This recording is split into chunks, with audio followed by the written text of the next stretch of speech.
හරි ගයිස් අදත් ඔයාලව මම සාදරයෙන් පිළිගන්නවා IK ටෙක්නික් මගේ අලුත් වීඩියෝ එකක් එක්ක. අද මම කියලා දෙන්න යන්නේ මේ දවස්වල ගොඩක් ට්‍රෙන්ඩ් වෙන මෙන්න මේ විදිහට ගිහිබ්ලි ෆොටෝ කියන ඒවා හදාගන්නේ කොහොමද කියලා. මේක හදාගන්න ඇප් එකක් ඕනේද, ඩේටා යනවාද, මේ හැමදේම මේ වීඩියෝ එකෙන් කතා කරනවා. අපි වැඩි කතා නැතුව මේ ෆොටෝ ටිකත් බලලා යමු වීඩියෝ එකට. හරි. මේක ඉස්සෙල්ලාම අපිට ජෙනරේට් කරන්න මෙන්න මේ ChatGPT කියන ඇප් එක ඕන වෙනවා. මේක Google කියන්නේ වෙබ්සයිට් එකට ලොග් වෙලා කරන්නත් පුළුවන් ඇප් එකකින් කරන්නත් පුළුවන්. ඊළඟට මම මෙතන රෙකමන්ඩ් කරනවා ඇප් එක මොකද වෙබ්සයිට් එකේ ක්වොලිටි එකක් අඩු වගේම ඒ වගේම මේක කරගන්න චුට්ටක් අමාරුයි. ඒ නිසා මම මෙන්න මෙතන මගේ ChatGPT ඇප් එක ඕපන් කරගන්න.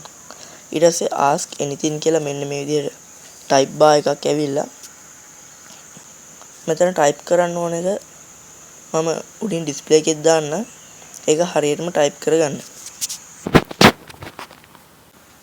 මෙතන ටයිප් කරගන්න ඕනේ turn this into Ghibli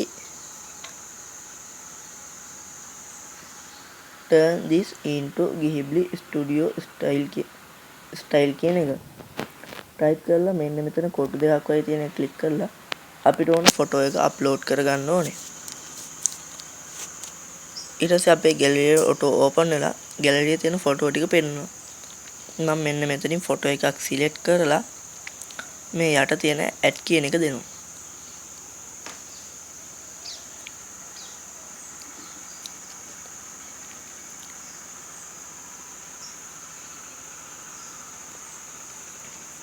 add කියන එක දුන්නාට පස්සේ පොඩි රන් ප්‍රෝග්‍රෑම් එකකින් පස්සේ මෙන්න මෙතන මේ නිකන් අලු පාට වගේ තියෙන ඊතල එක සුදු පාට වෙනවා.